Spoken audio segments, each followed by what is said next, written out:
first story deals with a subculture of heavy metal music that some feel is sending a dangerous message to your kids. The forces of evil on the dark side of devil right. And I want to talk tonight about the devil and demons and witches and wizards. And we just mix it up with hardcore and aggression and come out with something we think's an original sound. Loud, fast, heavy, you know. Well, what do you got? What do you got? You're listening to Riff Worship, the podcast that attempts to answer the age-old question, what makes a riff? Why do we worship all things with the riff? I'm one of your hosts, Austin Paulson. With me, as always, is the great, bald, hope, son of Arkansas, Dylan Adams. Dylan, how you doing, man? I'm doing good, bud. How are you today? Great, man. I think this is our second guest. Mm-hmm. This is a person who I would consider as exactly why we did a podcast like this, a purveyor of the riff, a riff disciple. He definitely has big riff energy. His latest album, Ghosts at the Gallows, is going to be out on August 18th through Century Media Records. I'm, of course, talking about Nate Garrett of Spirit Adrift. Nate, how are you, man? Doing good, man. How are you guys? Great. Arkansas. I was always thinking of the connection here. Both of you guys from the Arkansas area. And, you know, I think one of the things I wanted to touch on about this record, and I've heard you discuss it on your podcast a little bit as well, is that, you know, and maybe this is a question for both of you. You're both from the South.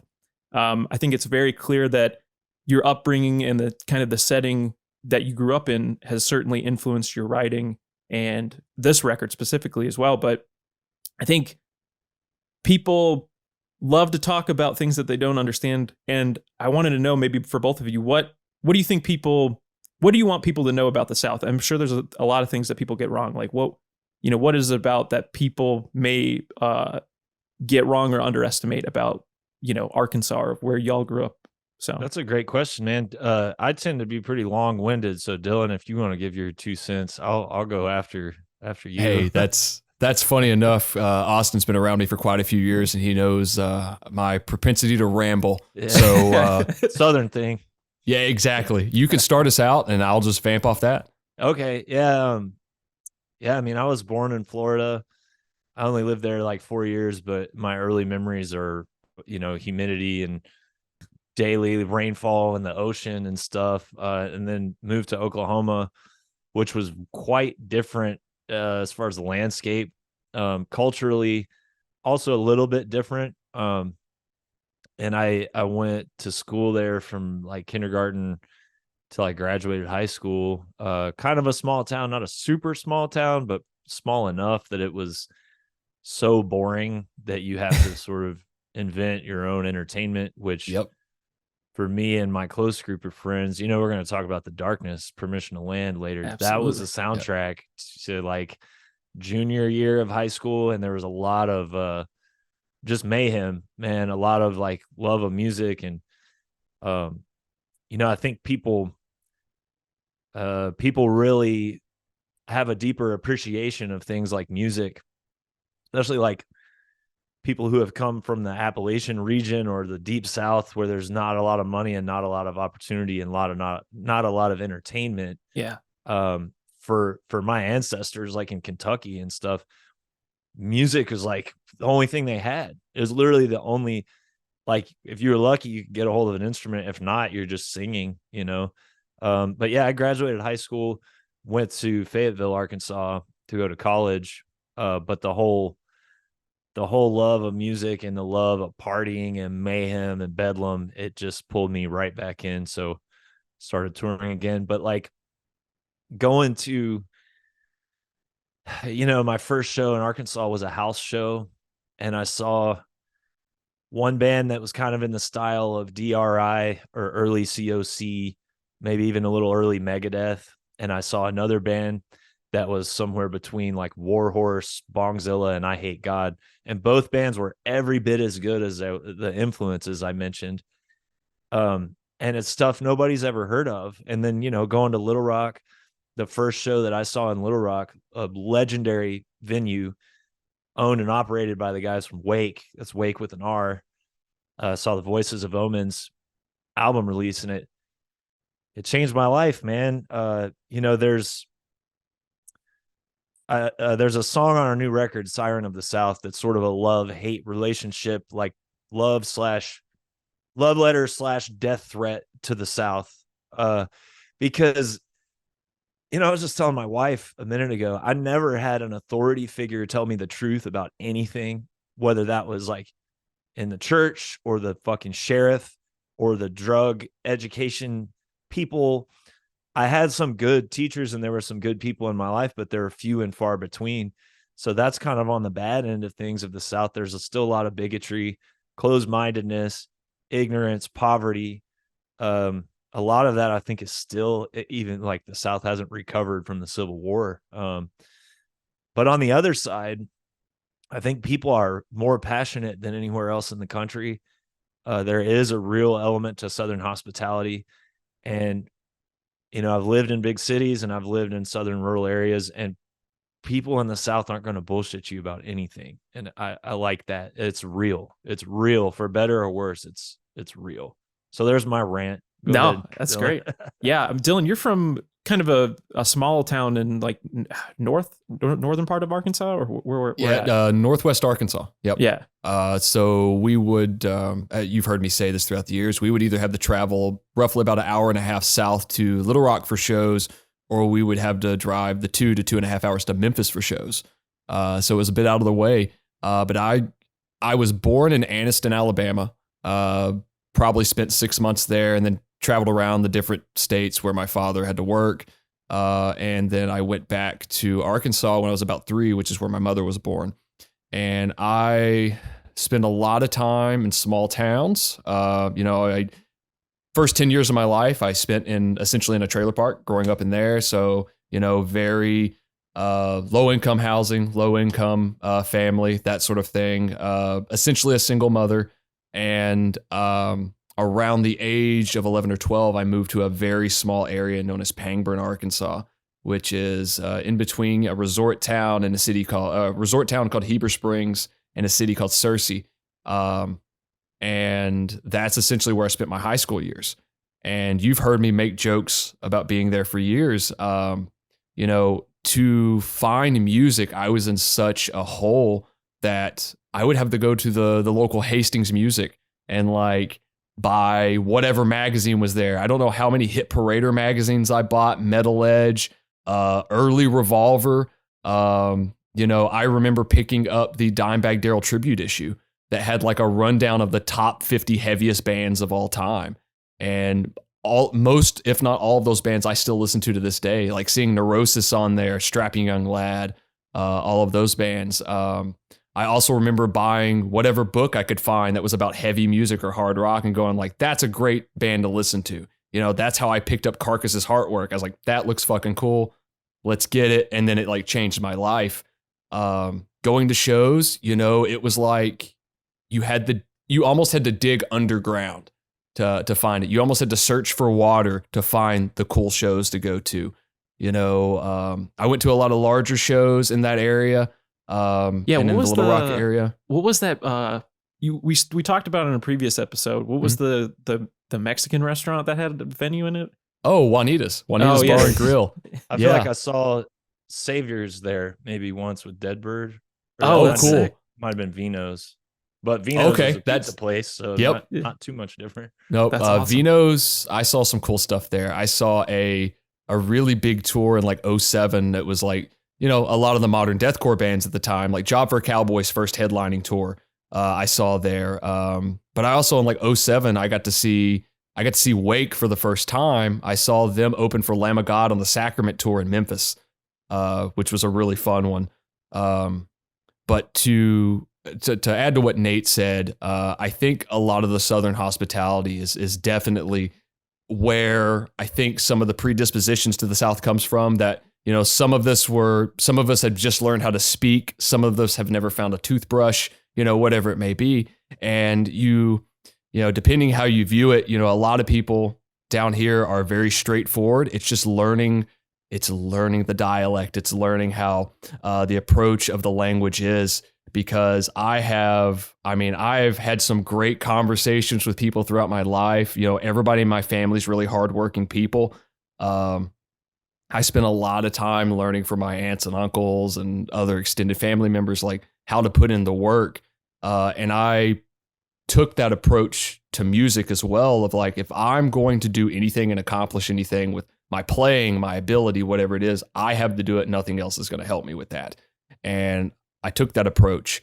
And anybody I've communicated with in this area, which I'm about 40 miles north of Nashville, and anybody I've met in, you know, different areas of the country that talk about like the South, I distinctly remember having a conversation at a Paul Bearer show in Louisville, which actually, Nate, you played with Gatecreeper at that show.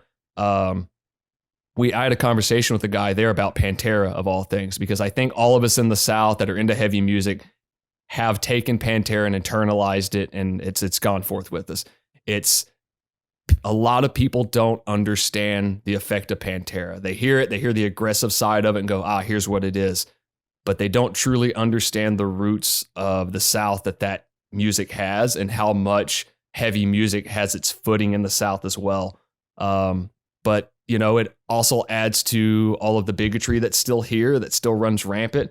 You know, I see it on a daily basis. I deal with it on a daily basis because of the work I'm in. And I still see it with family members, and it's just, it's a little gross. I understand, some of the issues that people have with the South, but that's also what, a lot of us from the South are trying to, you know, get a point across of like, hey, there's some hyper intelligent people down here. There's some people with a lot of soul, a lot of heart, and just a lot of aggression as well. That's it, man. And there's racists everywhere. Absolutely. Oregon has Portland, but it's also the biggest stronghold for white power sects that there is anywhere in the country. So it's like, just because you got Portland doesn't make you immune, you know? And dude, you mentioned a couple things. I'm just going to cut in real quick because like, dude, so much that you've said I relate to, like Hastings, going to Hastings, getting Revolver. I did all that same shit. And I was having a conversation with a friend yesterday about how buying a CD with money that you earned mowing a lawn, listening to that is way different than listening to an album on Spotify. It's just different. There's a different connection. There's a different passion. And you mentioned soul and all that. And yeah, there's also kind of like an underdog thing in the South. Like you mentioned, if you're going to succeed, it's because you put in the work. It's like, none of us have connections. None of us have an uncle that played in Van Halen or managed, you know, Stevie Nicks, or like, there's none of that. There's none of that. If you're really lucky, you might have connections in Nashville, but I don't know anybody that did, you know. And dude, the blues came from the South. Right. Sure did. And the blues turned into heavy metal. Like the blues made it overseas. And those dudes, bands like Zeppelin and Sabbath, made it heavier, and that's where metal came from. So it's, you know, in my opinion, if we're talking about heavy music, it came from the South, if you trace it all the way back. You know? I couldn't agree more. I mean, even in terms of like, yeah, if we want to go back, blues, country, I mean, there's so much there, but even in terms of like modern metal music, I mean, just think of all the things that, you know, this area that I feel like is often glossed over and just like, you know, cast to the side. I mean, sludge metal, New Orleans, Yep. death metal in Tampa, Florida. I mean, Mastodon in Barroness, Georgia. Like, it's so crucial to like everything that happens now. If you're playing in a modern metal band, a lot of that stuff has direct ties to Crowbar or whatever. You know, it's all there. And I guess I would have to imagine, you know, growing up in the South too. I mean, obviously blues and country music. You know, maybe after like a show, you know, are you turning it on to like some old country music just to like, you know, what kinds of things are happening in the vehicle if you're making a long drive? Man, if I'm driving, there's always a point of tour where we listen to the first 5 Lynyrd Skynyrd albums, like start to finish. There'll usually be a point in the tour where we'll listen to a few Creedence Clearwater records, like the 3 or 4 really good ones. Though honestly, those are the first 2 bands that I remember hearing when I was like 4, 5, 6 years. Like you hear bullshit like Raffi or whatever. Like I think I went to Disney World or Land too at some point and saw the video for Thriller in like a 3D theater. So that was cool. But I wasn't so much like taking note of the music. I didn't really care that much. But when I started hearing like Tuesday's Gone and Fortunate Son and stuff, my brain really caught on to that stuff. And I think it was the guitar, probably. Those are both pretty cool lead guitar things. So that's if you want to go back to my very beginning of interest in music, it's those two bands, and then Hendrix and Sabbath, and that's where it all went. But I find myself lately really leaning on that stuff, man, like the stuff I grew up with. And the last thing that I've been touring for a really long time. I've been playing shows since I was 13, 14, somewhere around there. I've been touring since I was 17 to 19, depending on how you want to define touring. And dude, the last thing I want to hear most days is like some brutal, heavy, loud, angry stuff. I would rather hear something that's soothing to me in some way. And sometimes that stuff can be like Tom, our guitar player, wasn't familiar with Carnivore. Oh, there you go. Yeah. So I was like, all right, well, yeah, we got to do that. I was like, disclaimer, this is like intentionally the most hateful, self-loathing and outwardly directed hateful record ever made. Yeah. And Jimmy Bauer actually introduced me to Retaliation back when I was a kid. Yeah. So every once in a while we'll listen to like Carnivore, Retaliation, or I'll put on Death, Spiritual Healing, just all kinds of stuff, man. I will always listen to Tyler Childers and Sturgill Simpson and Waylon, Merle Haggard, Dolly Parton. The amount of drives Dylan and I have like done from like Nashville to Bowling Green, just to like going from shows, and like you hear like the most in your face, just like heavy thing, and then it's like, all right, we're just gonna listen to Hank like all the way home. Yeah. Like and dude, I love the radio. I'm like old school with that too, because one of my most formative influences growing up was like 103.3 out of Tulsa, Oklahoma, the Eagle. And so they would play everything from like Blue Oyster Cult and Boston to like Tom Petty, and every once in a while it'd be like an old Metallica song, maybe a Black Album song. So I'll like, if I'm bored, sometimes I'll just cruise the radio, and I love listening to like Crazy Preachers, which is everywhere. And you can get some good song ideas listening to like super fire and brimstone psychopath preachers all over the country. Oh yeah, some like weird like Leuven brothers like Yeah. But I definitely feel like all of that have all of these influences that you've mentioned are certainly appearing on the singles that we've heard so far for this upcoming record. And I guess I'd like to ask as well, like now that we're kind of nearing the release date, all the songs are done. There's been so much like great artwork and visual content as a part of this record. I guess like how does it feel like now that all this work and energy that's been going into it? I guess I can't really ask until it's out, but you've had albums under your belt before. Like how does it feel for you whenever it's just like out there in the world, like it's done? Man, it feels great when I'm holding a record in my hands. That's when I get a really good feeling from it. I have a very hard time stopping and appreciating anything that I've accomplished because it's never enough. I have that like syndrome, whatever that is. I think it's related to drug addiction and alcohol abuse and creativity. I think it all is like one package, and Schwarzenegger talked about that on the new documentary. When he reaches a peak, he looks at the next one. He's like, where's the next peak? Yeah, we drilled through that pretty quick. Oh my God. Yeah. I loved it. But so, yeah, I've tried to consciously put work into taking a moment and appreciating my accomplishments, because it can be kind of a miserable existence to be that driven. It's not fun. So there'll be a point through every album I've ever made. There's a point where I have like a borderline nervous breakdown, and it's usually right after we're done recording, because I've been so dialed in the zone for like 12 hours a day for however long. And you have all this like energy and hopes and dreams and work ethic and all this stuff that you're using up every day. And then when you're done recording, it's like you're operating at a certain RPM, and then all of a sudden you're at 0. But like you're not moving, but your internal RPM is still all the way up there. That happened to me at least like 10 times during the making of the new album. So it was, man, I put everything I've got into it. And it, I experience it on such a different timeline than anybody else does, because I wrote the first song for the album, which is These Two Hands. That's the first one I wrote. Middle of March 2020, right? So I've been working on it for 3.5 years, and I still work it. There's still things I have to do every day in anticipation of the release. So yeah, it won't feel done until I'm holding a record in my hand and it's out and I'm in a kayak somewhere on release day with my phone like thrown in a dumpster. Just get it away from me.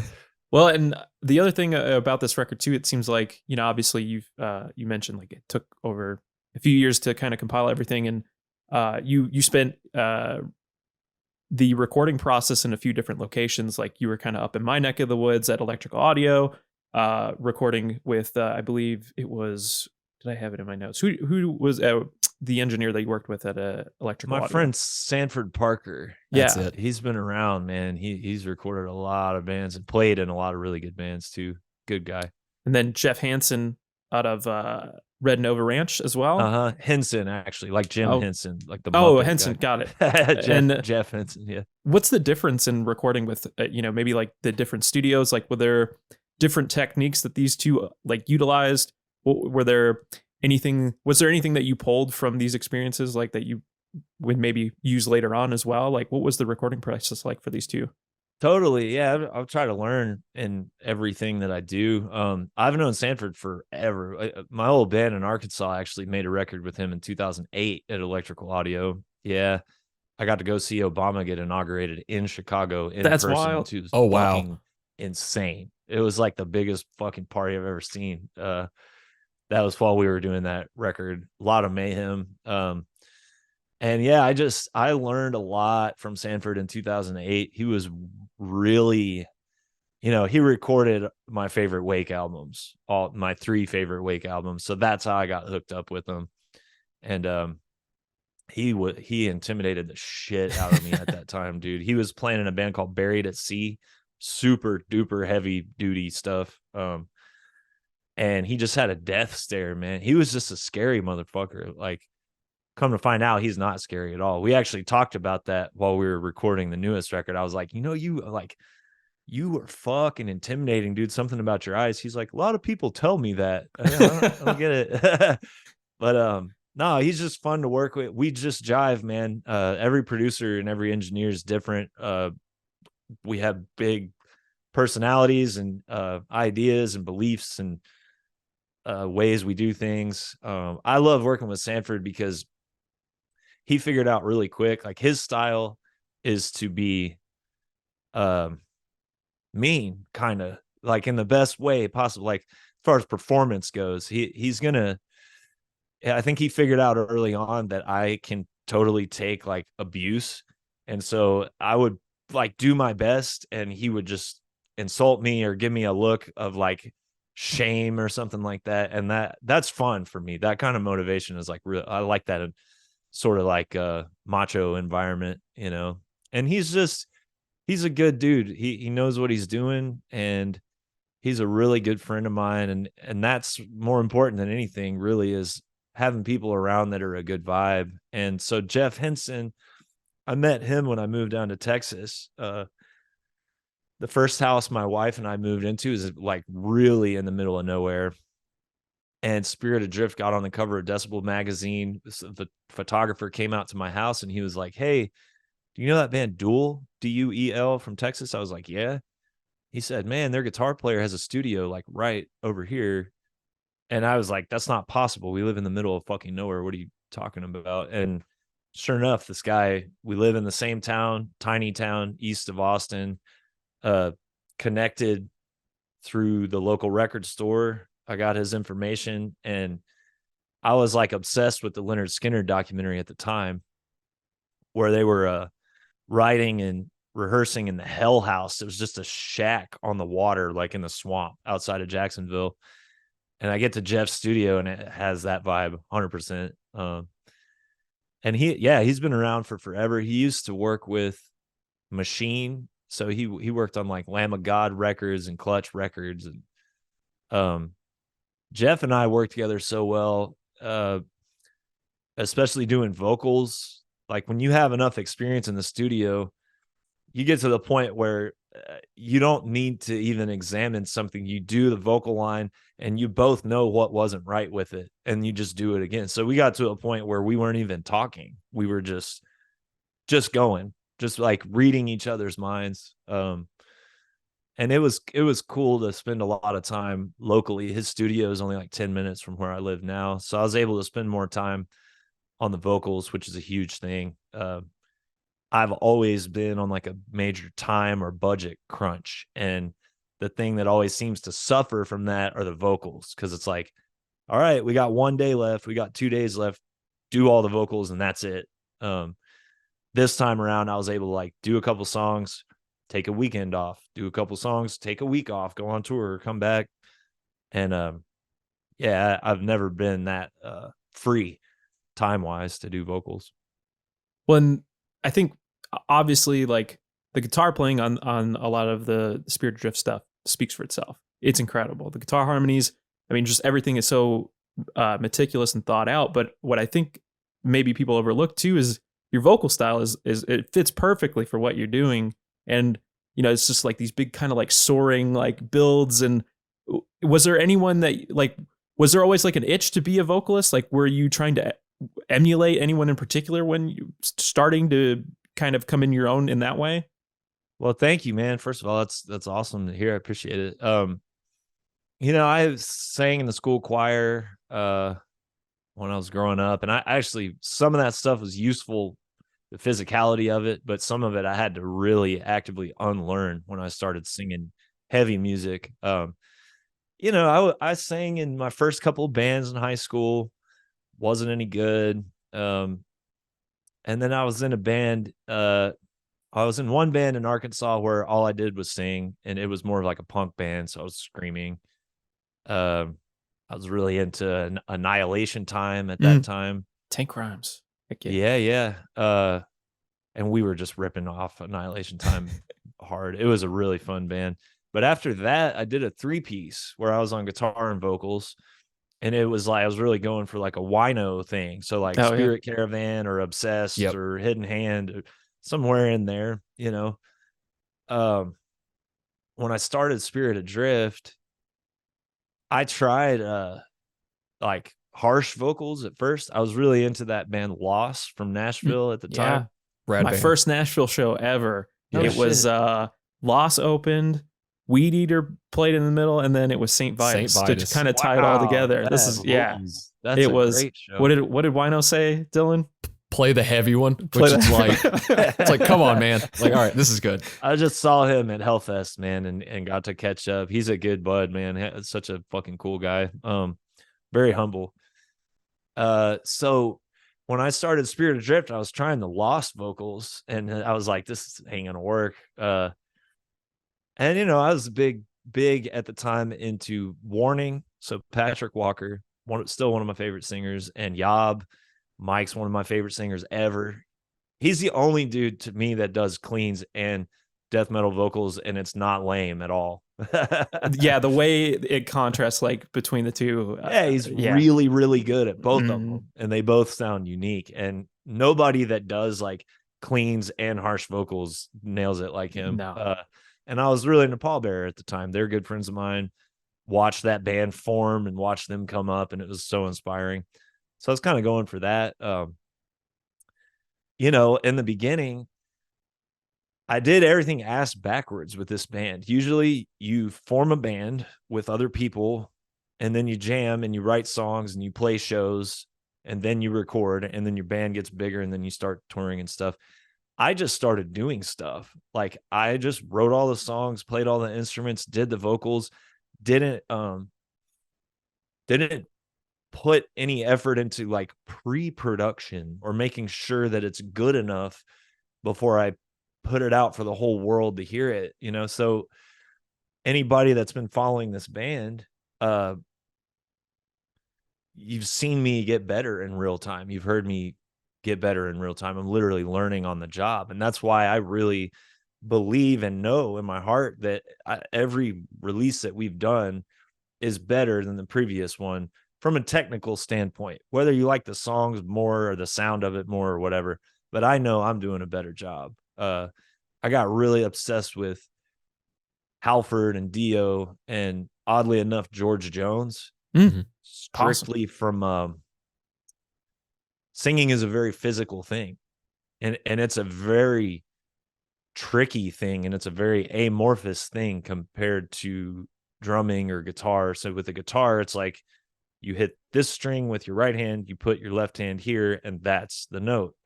Drumming, it's like I take my hand and I hit the snare, and that's the snare. Singing is all internal. And it's like, I don't know really what a fucking vocal fold is or what it looks like. Nobody really does, you know, I guess throat surgeons or somebody. Sure. I don't really know what my diaphragm is. You can explain it to me all day, but there's a difference between intellectually understanding something and having a physical awareness of what's going on. So I started studying anybody that I thought was just objectively skilled at the physical part of it. I'm not going to sit around and listen to opera because I don't like that shit personally, but I do like George Jones. I do like Linda Ronstadt. Yeah. I like Dio. I like Brett Hoffman from Malevolent Creation. Different vocal style, Sure. Yep. but very special sounding, very emotional sounding. So I'm just constantly trying to learn, man. But here's the thing. Starting with Forge Your Future, maybe starting a little bit with Enlightened Eternity, that was the first time where I was just like, I'm fine with the way I sound. So I'm just going to sound like how I sound. That's it. I like learning tricks from other people and stuff like that and being inspired by others. But it takes a while. All good singers will tell you it takes a while to find your own voice. And I finally did somewhere around then, you know. I remember watching, I think VH1 had one of those, like when Metallica ruled the world documentaries at one point, and there was a statement made regarding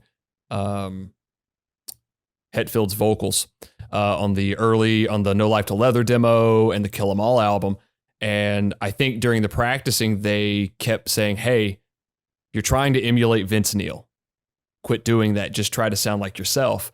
And obviously it took really until Ride the Lightning for him to come into his own and you get that sound. But it just shows, like, as when we're young or maybe when we're starting out in whatever project we're in, we really want to emulate the people that, you know, influenced us, right? We really want to try to add a little bit of that, but still keep our own characteristic in there. And after a while, you just go, well, I'm going to sound like myself no matter what, regarding if it's an instrument, your voice, whatever it is.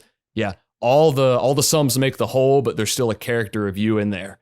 Absolutely, man. And Rick Rubin in his book, he says he doesn't think that it's possible to rip off other artists because it's still coming out of you, you know. I don't know if I agree with that, but I appreciate the point he's trying to make. Well, I think the theme really of our discussion is, and we've been talking about it a lot, is taking inspiration from, you know, the past and kind of putting it through our own lens. And I think the band that we're talking about, the album we're talking about today, is like a great example of that. I mean, sure, all of the influences there, whether it's like the 70s glam stuff or whatever, it's all there for us to see. But the band that we're discussing does it in such a unique way that they only sound like them to me. And I'm, of course, talking about The Darkness, Permission to Land from 2003. I think what makes Spirit Adrift so special is that you are taking from these influences, but you're able to kind of like cultivate it in Spirit Adrift. Nobody sounds like, to me, I hear Spirit Adrift, that's what I got. I think you did it solely because that's what you wanted to play. This is exactly what I wanted to do. Maybe no one else was doing it quite like you, so you did it. And I think there's something to that with The Darkness as well, that no one else is doing it. Well, that's what we want to do. Why would we do anything else? And maybe now the climate for guitar-driven music is a little bit more progressive and open to different sounds and different styles. Whereas at the time of this release, I think no one was really doing this at all. No one gave a shit about this style. It was like clearly the trend was in a way different area, and probably like, yeah, it's guitar driven music, but it really is just kind of like, well, that's just on the backdrop. Whereas this band comes out and they are just shredding and it's on fire. There's riffs all over this record. My first question to both of you is, I mean, and Dylan, you're a little bit older than I am, but in 2003, where exactly were you? Where did you first hear this record? What drew you in with it? I want to hear all about it. Well, Dylan mentioned Hastings earlier. I got it from Hastings, man. I was 15 in 2003, but I'm pretty sure I was driving by the time this came out, so I might have been 16. Things when you live in Oklahoma or Arkansas take a little longer to reach you, especially back then. Absolutely. But oddly enough, it had a hype sticker on it, and it was Kerrang had given it a 5 out of 5. Oh, that's cool. And this is back before Kerrang was saying stuff like Machine Gun Kelly is the most important rock star on the planet, and goofy fucking sellout, spineless bullshit like that. This was when music journalism maybe was in its like last death rattle of being fucking relevant to reality in any sort of way. So that's why I bought it. I just saw the hype sticker. I think I was vaguely aware of the single, which is actually like maybe my least favorite song on the album. Dylan, how'd you find it? So I was 13 in 03 when this album came out. So we're just a couple years apart there. I was actually on like a day trip with some friends, and I was familiar with the single, and thought, you know what, this seems really cool. Something about all these harmonies from growing up and like hearing Allman Brothers and ZZ Top and all that just seems really fucking cool. And then seeing the bizarre video was what sold me. I was like, all right, something about this is going to be really cool. I was at I believe it was a Sam Goody, at the, one of the malls in Little Rock. And I walked in, the guy behind the counter was like, hey man, this has a parental advisory sticker on it. He's like, you're fine. Like, I looked like Bobby Hill at that point. So he was just like, just take it, man. You enjoy it. And I remember the sticker actually being on the model's hind end on like the cover, just saying, oh, you can't see this. And I remember I bought the CD, walked to the Hot Topic a couple spots above it, and bought the Darkness t-shirt that I had. And like, I just remember hearing that. And I feel like maybe some of the promo shots from that album, or maybe they were in Hit Parade or something, Dan Hawkins had on a Thin Lizzy shirt. And that's what got me into Thin Lizzy. Was like hearing that album at that age, after I'd maybe heard like Nirvana and Green Day, bands like that. And then hearing all the classic stuff that I'd grown up with around my parents. Hearing that was just like, oh, it can sound like this, but still sound modern at the same time. And not, obviously in today's mindset, I can go, it doesn't sound hokey. It doesn't sound cheesy. It's not pandering. It's just a really great sounding hard rock record. Totally. You just reminded me of another reason that I think I bought the CD. You mentioned getting a Darkness shirt, and I had like a visual flashback. Guitar World magazine. There, Mark Morton from Lamb of God was in some ads every month. I don't know if it was for his guitars, but he had a Darkness shirt on. Yep, that's it. And it's such a great band name. You're like, the Darkness, like it's so Spinal Tap on the line of, it's a fine line between clever and stupid. They like, the whole band lives on that line. Everything they do, their songs, their lyrics, the way they look, it is on the Spinal Tap line of clever and stupid. And that's cool. Nobody was doing, like you said, man, nobody was doing it. It like, I remember a lot of guitarists in bigger bands were talking almost like they were ashamed of the guitar's dead, or the guitar's boring, or they were downplaying like, oh, guitar's out. This isn't like septum piercings are in and the guitar's out, and the Darkness was like the ultimate fuck you to that. And me and all my friends loved like the excess fucking like testosterone, headbanging, crazy, insane aspects of rock and roll and metal. And so we felt very represented by those guys, It's so cool even now, this episode will be airing the week that it turns 20 years old. which is insane. And, you know, obviously they've announced like a big tour. We also actually, at the time of recording this, I think saw a teaser that they might be finally repressing this thing. Hopefully Oh, it would God, be please. so cool. But, you know, at the time, it seems like at every turn, it's like, yeah, this band does really well live. They got like a really good following, but I don't know if I really like, no one really seemed like they wanted to take a chance on them. But like, you know, clearly this was something that people wanted. I mean, it topped the charts in the United Kingdom. It went straight to number 2 before going number 1. Like a couple weeks later, it stayed there for 4 weeks. Sold like 1.5 million copies in the UK. Went 36 on the US Billboard 200 chart. So like, it's just kind of like odd to me that even while like bands like Three Doors Down, Linkin Park, and you know Nickelback, they're all chopping the charts at the time. It's like people are they still want this like wild, weird thing that this band is. Like it was there the whole time. I think what happened is Justin is a fucking animal.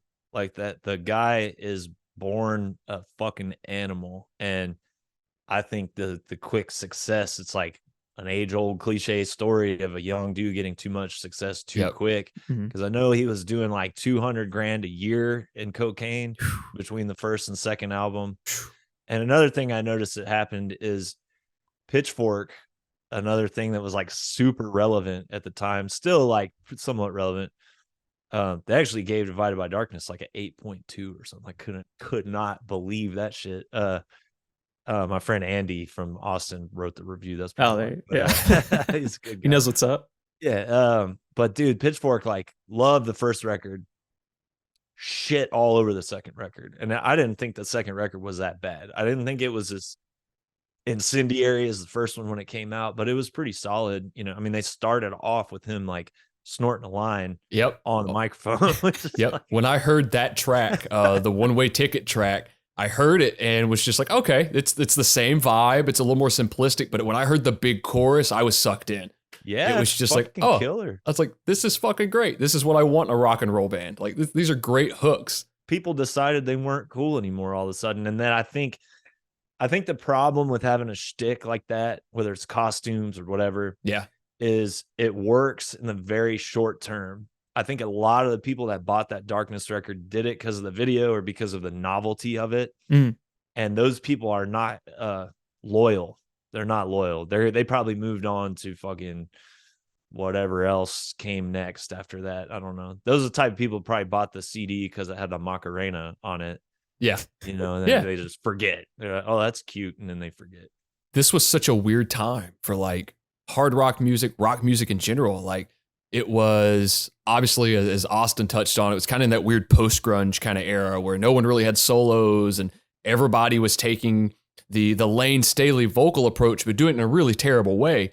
And, you know, there wasn't anything really like this, which we've touched on, but it was like, this was like 2000 to maybe 03 was such a really weird period of time for hard rock music. Yeah, you had the rise of nu metal, post-grunge. And then by the time I was really getting into heavy music in like 03, 04, nu metal was essentially dead. You know, it was gone. And then after that, you had almost that like kind of mall punk, mall screamo, emo, whatever you want to call it kind of thing going on. And there was just that weird period where like these guys just dropped this lead weight into everybody's laps. And it was like, oh yeah, here we come, you know, swinging for the fences. We've got hooks, we've got harmonies, we've got big guitars, you know, we've got the whole image, we've got this falsetto vocal that is perfect for this music. I think you're right. They were the nail in the nu metal coffin. And another thing, like, you precisely pinpointed the death year of nu metal. It was 2003, because like the first big show that I went and saw, and I've talked about this before, and I got brutalized because of like people have retroactively rewritten history, and it's weird. Like the most progressive, wokey, like super accepting people in the world now want to act like Limp Bizkit's fine. They're not fine. They're not fucking fine. If you were there, you would know why. That's great. So fuck you. But yeah, but Summer Sanitarium 2003, Metallica took out Mudvayne, Deftones, Linkin Park, Limp Bizkit, and Limp Bizkit. Not just when me and my buddies saw him, and brutalized them that day. But I remember I was there. If you weren't even fucking born, don't tell me shit in the comments. I was fucking there. They got brutalized on that tour. People were over nu metal in 2003. They got destroyed in St. Louis when we saw them, and Chicago. I remember reading on Blabbermouth they were getting destroyed that day. People were fucking over that shit, dude. And that's the way to be, because that shit sucks. And those guys, I hear Wes is cool, but you know, he quit the fucking band for a reason. Old boy's a scumbag, dude. If your name wasn't Slipknot at that point, like you weren't surviving nu metal. Yeah, Slipknot's actually good. Yeah, you know? exactly. Like even at that point, like Slipknot wrote like a great hard rock record, which was the Subliminal Verses album, Volume 3. I mean, it's got a couple bummers on it, but overall, it's like, hey, that's one of the best things that band ever wrote, and it was a Rick Rubin produced record. Yeah. Like I mean, that came in 2004, and I remember that was my gateway band for like extreme music. I remember reading all the articles on it and learning about the trauma around it, and it was like even with nu metal and its dying, like its last leg, everyone was still touting like, hey, but Slipknot's still really good. Absolutely. I was not a Slipknot fan until 2004 when I saw them at Ozfest. That was a packed lineup too.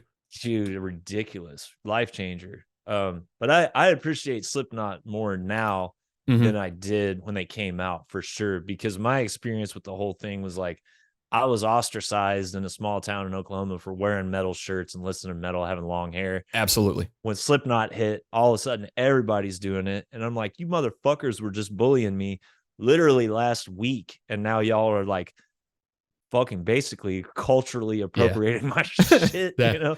I distinctly remember being in high school, maybe junior high at that time. And, you know, short, kind of pudgy kid at the time.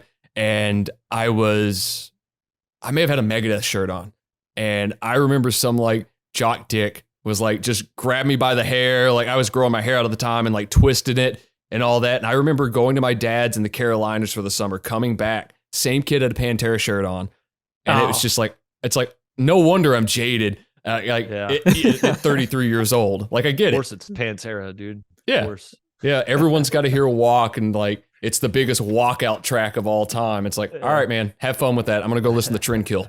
Yeah. Well, and to kind of circle back to what you said of the Sanitarium tour too, as well, it's like they took this band out like at least a couple dates in 2004. I think they appeared on the Darkness, like appeared with Metallica. So even they did they? I believe that's in my notes. It's like God, I wish I could have seen that one. It was a festival run in Europe. I would have had a way better time at that one. Oh, absolutely. We had a bad time with all that other shit.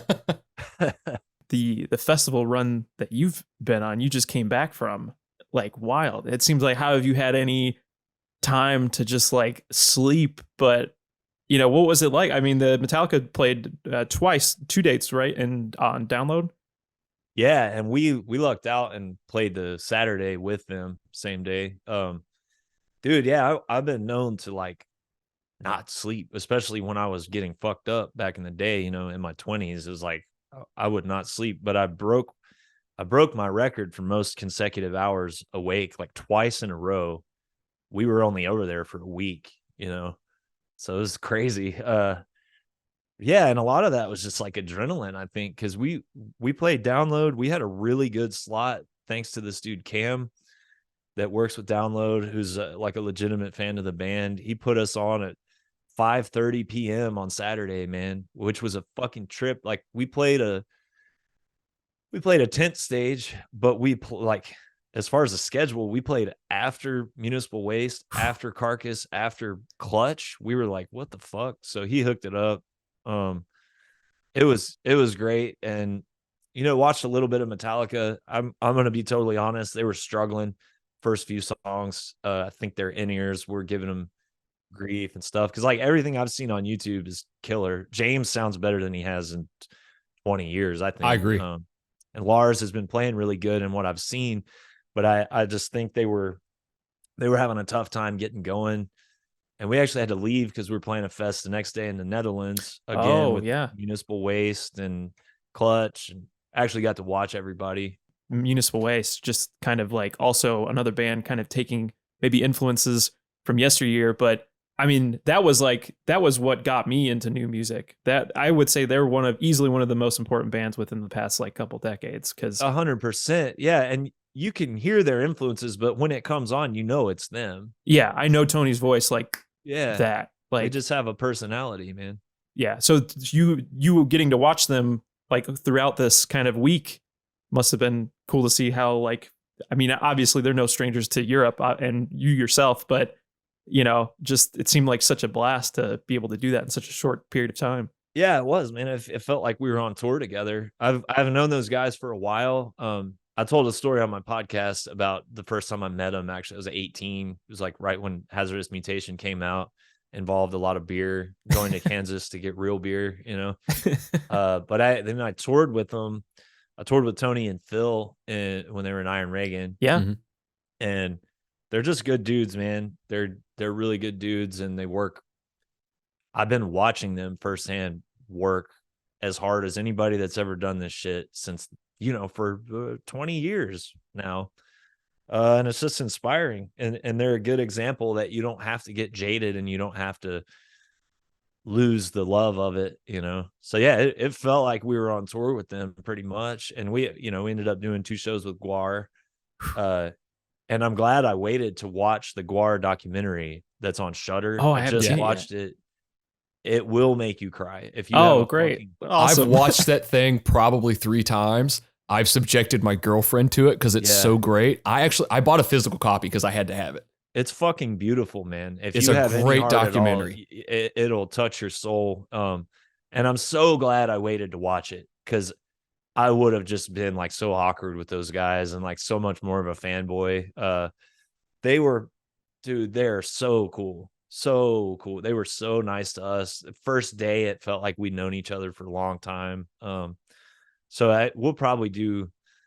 They mentioned it a few times. Hopefully, we'll tour the States with Guar, do like a full tour. That'd be awesome. We've been fortunate. Dylan and I saw him once With COC.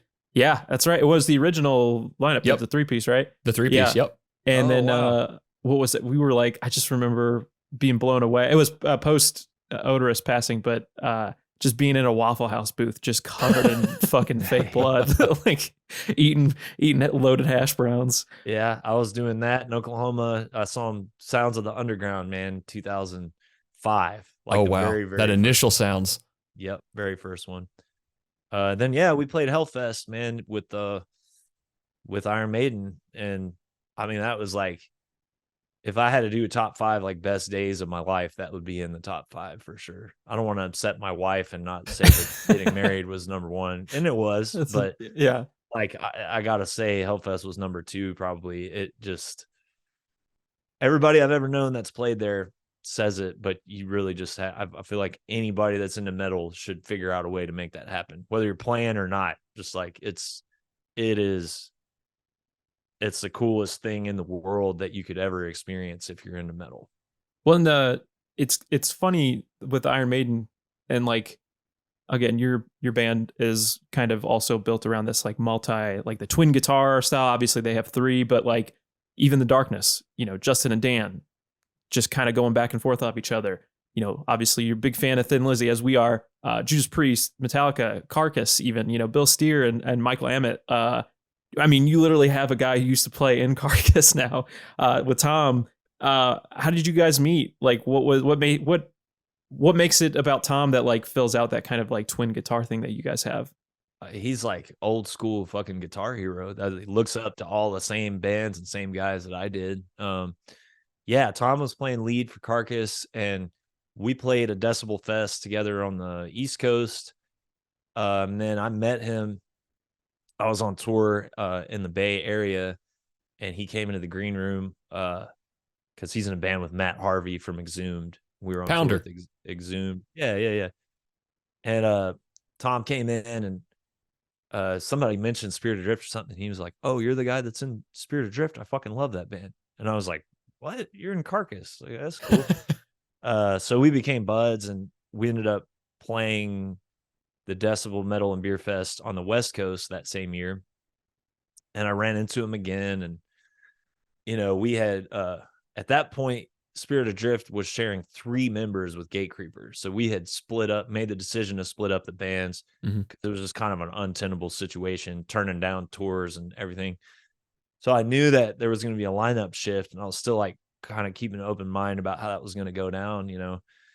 And I remember watching Carcass with my wife at Metal and Beer Fest 2019 in Anaheim, and just like watching Bill Steer and watching Tom.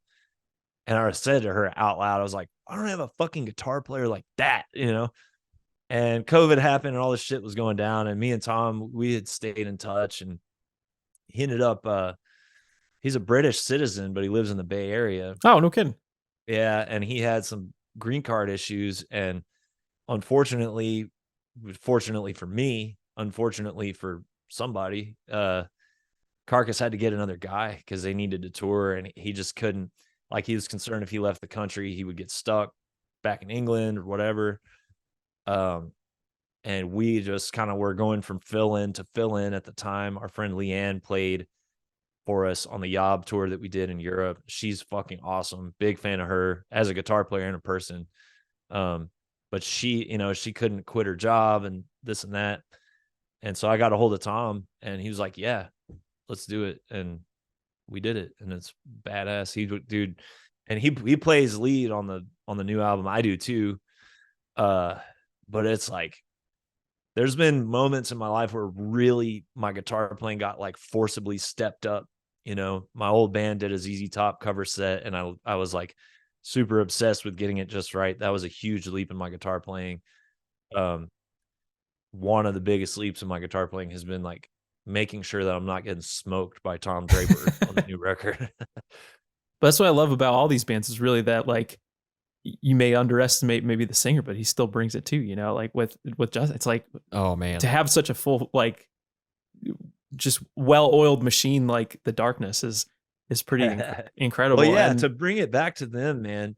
I have a special place in my heart for guys that play guitar and sing at the same time, but particularly if they play solos. yes. Yep. And I have a list. Like Wino is up at the top. Yeah. Buzz from the Melvins is up at the top. Mustaine is up at the top. Oh yeah. Waylon Jennings, a lot of people There you don't go. realize he's ripping all the solos. Yeah.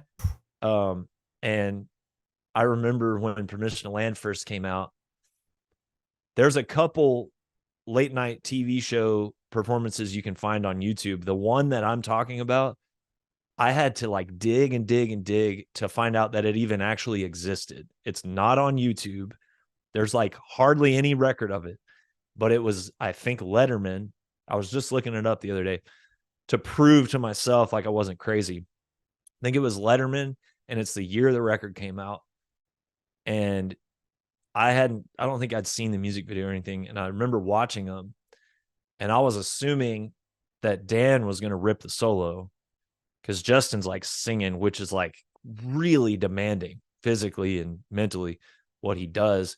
And when he stepped back from the mic and ripped the solo, I jumped off the couch. I was like, this is the baddest motherfucker I know. So he's on the list for sure. And dude, actually Chase from Gatecreeper and I went and saw The Darkness. No way. Yeah, in Phoenix. It was probably like 2015 or 16. I was sober, so it had to be after 2015. And holy shit, like the guy was doing a handstand and clapping his feet over his head. Like how you would clap your hands over your head to get the crowd to start clapping. He was upside down doing that with his legs and his feet. It was fucking insane. And singing at the same time. That's insane. That's wild. I mean, just when I listen to this record, I mean, it's so, everything about it, like there's no, like, sometimes I feel like I'll listen to a song and I'm like, I hear a specific note and I'm like, I have to go back and just listen to that one little thing again. It's so catchy. And one of the things that really stuck out to me about the making of this record, that I think they had damn near like 50 songs that they had like formulated over like this 2-week period recording this. And they made a point to not write down anything just so they would remember the catchiest parts, and they would kind of whittle it down. And I guess I'm curious about your upcoming record. You know, how many songs do you go in with, like, typically for something like this? How do you know what to cut? How do you know what, like, that doesn't work here? Here we go. This song works perfectly for the record. Like, what are you coming into the studio with typically? That's a great question, man. And that's a great tidbit about that Darkness Yeah, album. it's I wild. never heard that. Yeah. I Yeah. love it. I love it. And Tony Iommi has said something similar, actually. Like he has tapes and tapes and tapes of riffs, but he said the ones that tend to become songs or make it onto records are ones that I don't record because I remember them. Right. And it's like kind of like Dylan, you always mentioned like Bruce Springsteen coming in with like just a ton of songs and then Yeah. maybe somehow coming down to like 10, 12 songs. It's like perfect. Like, Yeah. So normally on a record, again, because I was so crunched with time, I was in 2 full-time touring and recording bands for most of the time that Spirit Adrift has existed. So it was like there was always a window. That's when Spirit Adrift has to make a record. We have this much time, and then we're back on tour. We're in the studio with Gatecreeper or whatever. So there was always a crunch. So I would end up maybe with like 10 songs that I had worked on, and one of them gets scrapped, or maybe the riffs get recycled into something else. With Ghost at the Gallows, the new record, I started writing in March 2020 just to cope with the lockdown and everything. I think I wrote and demoed 20 to 30 songs. 3 of them ended up becoming the Forge Your Future EP. 2 of them ended up on 20 Centuries Gone. And then from there, I started like whittling down. Now, a lot of those songs got completely thrown out and forgotten. A few of them, there would be like one really, really, really exceptional riff that was like handed to me from some divine source that would end up in another song that was better in a general sense, like a better song. And then like Give Her to the River, the starting track, I thought that song was done for like a year, but there was always something. There's a certain artist's intuition, for me at least, that'll sort of like really barely consciously gnaw at me at certain moments throughout a month or a year or whatever. And there was something about that song. I was like, man, I don't know. It was just an instinctive feeling that it was off. And we had a really gnarly thunderstorm, and a tree right in our front yard got struck by lightning. And right after that happened, I rewrote that whole song except for the intro. It was like I literally got hit by like divine inspiration or something. So my trick with Ghost, since I didn't really have as much of time restriction, is I didn't want there to be a second on the album that wasn't a moment of spontaneous like creative combustion like that, because it's really hard to come by that. You can't force that. Sometimes you can force a really good song out of yourself, but there's a certain magic, and anybody that's tried to write a song or a book or anything knows what I'm talking about, where you get hit with something and it's almost like you didn't think about it, you didn't try. It was channeled from somewhere else. It was already there, and you just like ran into it, and it came out of your body almost like you're just a vessel for something that came from a different dimension or something. So that became like a conscious goal. It's like, there's not going to be anything on this album that wasn't a result of that weird magical spontaneity. excellent. One of the last things I wanted to touch about on the record, and Dylan and I have discussed this at length too, is that I feel like there are, so many bands like The Darkness who out there who maybe pull from like influences, and Right.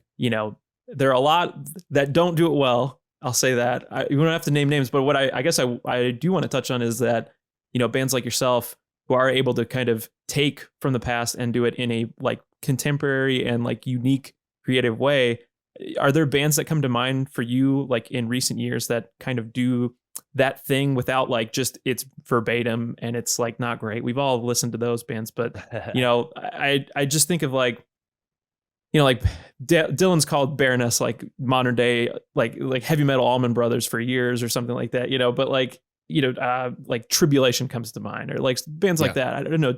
Are there any bands that stick out in your mind as like they're doing it right? Yeah, there's a ton. And really any good band you could say that about, because every band has influences. There's Sure. never been a band that didn't have any influences. But But I mean, there's 3 or 4 right behind me. I'm actually getting ready to record like my best of 2023 so far thing. But yeah, Majesties is great. They do the old Gothenburg thing, but Tanner has a very specific guitar sound and a way of approaching harmonies that none of, this record is very obviously influenced by the first 2 or 3 In Flames records, early At the Gates, stuff like that. But Tanner's guitar sound and his approach to harmonies and song structure is not the same as any of those bands. So to me, I recognize that it's him. Poison Ruin is great. I would say their influences are like Discharge and Killing Joke and stuff like that. I can hear the Killing Joke influence in the vocals, but I know for sure it's not Jazz from Killing Joke. It's whatever this dude's name is from Poison Idea or Poison Ruin. Sorry. Witch Hazel's great, obvious Thin Lizzy and Ashbury and Blue Oyster Cult influence, but it doesn't really sound like any of those bands. And I want to shout out Green Lung too, man, because we ended up connecting. I've been talking to the singer a lot. I was really blown away when Woodland Rights came out. I'm pretty much over occult stoner doom shit, and I have been for like a long time, but they do something different. The intro to that album sort of reminds me of like Blue Record era Baroness with the huge guitar layer. Like, you have to really understand intervals and chords and avoiding dissonance to make an intro like the intro on Woodland Rights. Like, I don't know how many guitar tracks are going on, but it's fucking sick. So I've been talking to Tom from Green Lung. We're going to try to make some touring happen at some point, because it turns out we're both really big mutual fans of each other. So Do either of you have any final thoughts with The Darkness Permission to Land as we approach the 20th year anniversary of this incredible record? Dylan?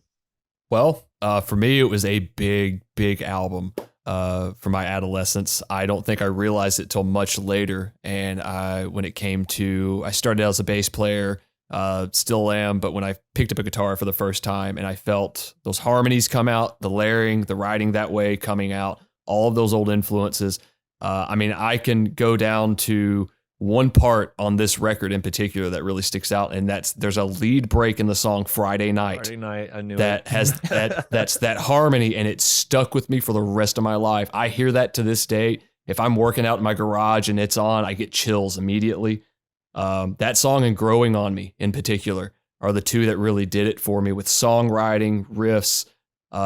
I think the big thing to remember with this album is, there's not really a clunker on it. There are tracks that I prefer over others. I'm not the biggest fan of kind of blues rock or blues in general, but I think it's the song, there's a track on here in particular that does like the whole blues beatdown thing really well. And it's not tired sounding. Love on the Rocks. That's the track. Sorry. And it just sounds heavy and really just pummeling, and it just hits in the right way. And it has influenced every way that I write just as much as Hetfield's Right Hand has influenced the way I write. It's in me. It comes out. And that's kind of my point with riffs in general, is they're just there. It's that divine inspiration you touched on. Those old Dimebag Darrell interviews he would do where he was always rigged up that if he woke up in the middle of the night, had a riff idea, he could dive straight up, record. My computer is set up the same way, just if, something's there. And this album in particular really does it for me. Hearing those opening chords to Black Shuck all the way to the closing notes of the ballad at the end of the album, it's just a fun record. It's a fun way to kind of get back to roots of what hard rock and, heavy metal should sound like if you want it to sound that way, and just go like, yep, I listen to more extreme metal than I could probably ever imagine at this point, but it's always fun to go back and get a bit of a palate cleanser with something like this that's just fun, sitting around with your buddies, listen to it. I know Austin and I have done that many a night, just like having a couple drinks. What are we going to put on? It's like, all right, let's put on Aerosmith. Let's put this on. Let's put Skid Row on, anything, just have a good time. And this album has influenced me more than I've ever admitted, just with the older I get to it. Nate, any final thoughts on the album? Yeah, man, I agree with all that. I would say my favorite section of the album is Given Up, Going Into Stuck in a Rut. Those two songs, how they Oh. don't even stop. Yeah.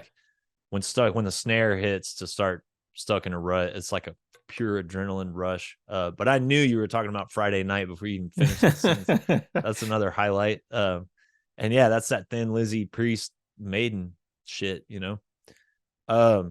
Dude, I've got Born Too Late tattooed on me because sometimes I get really bummed out that I didn't get to be 16 years old when AC/DC came out, or 16 years old when Thin Lizzy came out, or 16 years old when Black Sabbath, bands like that. But I or even like I didn't even get to be 16 when Slave to the Grind by Skid Row came out. You mentioned Skid Row, you know. But because of the darkness, I got to sort of experience what that's like cruising around Bartlesville, Oklahoma with a bunch of like wild animals, basically listening to music made by a bunch of like hormonal wild animals. And yeah, it's, I feel very fortunate that I got to experience that record at that age, because the records you experience at that age are like forever part of your nostalgic soul or whatever. And yeah, that one's dug in for sure. I really hope they reissue that vinyl. And dude, I would like to tour with the Darkness, see what happens with that. That could go either way, but that could be fun. If you put it out there, it can happen. Yeah, I do. That's how it works. Yeah. I started wearing a Crowbar shirt in 2020. I literally looked at my wife. I got a Dunnable signature guitar. Mhm. Yeah. Shout out Dunnable Guitar. Oh, yeah. too. I Absolutely. fucking love Sasha Dylan- always and Dylan's forever. got the bass. Or the I five do. string. Yeah, Oh, they're great. Yeah. Great, man. But I was gonna do like a photo for him to promote it. And I literally went through my shit and I was like, what band would I really want to like get on their radar? And I found my Crowbar shirt and I looked at my wife and was like, oh, I'm gonna wear this so that hopefully we can tour with Crowbar. And Yeah. it worked. So There you I'm go. gonna get an old school Darkness shirt from Hot Topic and start putting that out there. That'd be a fun one. Wow. You were 16 when you got to hear this record, and I hope there's a 16-year-old out there that gets to listen to Ghost at the Gallows. I know we're stoked for it, man. Yeah. It's going to be out August 18th through Century Media Records. Really, really quick, what do you hope to accomplish in 2023? Like, what's on the docket? I know you've already done so much. What are you looking forward to this year and in the future? I hope to get my fucking spine whipped back into shape first and foremost, man. That's like number one thing. Yeah, I got this disc issue going on. It's really fucking me up. So yeah, take care of that. Really just kind of like take a step back and examine my health for a minute, just make sure everything's good. Because I'm not sure much will be happening in 2023. To be honest, we are playing Metal Injection Fest in Anaheim like a month after the record comes out. That'll essentially serve as the album release. We might not be playing any more shows in 2023. The industry, as far as that's concerned, is just like super fucked up. Every band in the world is trying to all tour at the same time, and there's not enough venues and not enough people behind the scenes, and there's not enough money in it right now. Everybody's fucking broke because our world leaders are a bunch of sociopathic fucking evil people that suck and are fucking trying to kill us. But yeah, 2024, man, I'm sure we'll be back on the road. Like I said, been talking to Greenlong about a couple things. I've been talking to the Crowbar guys still. I have a list of bands I want to tour with. So we're just, High on Fire is putting a new record out. Oh, yeah. I talk to Jeff every once in a while. We really get along with them, so that would be cool. That reissue that's coming out too, right? From the first record. Yeah, I got that. Just got mine in today. Yeah. But dude, the nostalgia thing, like I know that the new mix is technically better, but yeah, I can't. I don't feel the same way about it. I liked the muddiness and the spookiness and the difficulty discerning exactly what the fuck is even happening. Yeah, was like the charm for me. But yeah, I can't wait to hear the new High on Fire. We really like them. We're label mates with Tribulation. I really like their new guitar player and their new EP. Buddies with some of the dudes in Uncle Acid. I feel like that would be a good fit. Yeah, obviously buddies with Municipal Waste. That would be fun to do more shows. Yeah, man, we're here. I think once the record comes out, people are gonna realize what the fuck is up.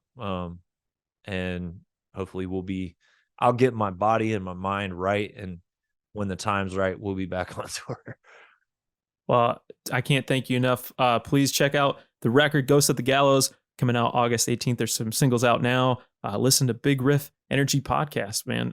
Nate, truly is such an honor to be able to talk to you. I mean, you're definitely a big reason why we do this every week and just talk about riffs, man. Thank you so much for joining us this week. I really appreciate it. Appreciate that, man. Dylan and Austin, thank you guys so much. Dude, appreciate it. We'll see you Thanks, next man. week on Riff Worship.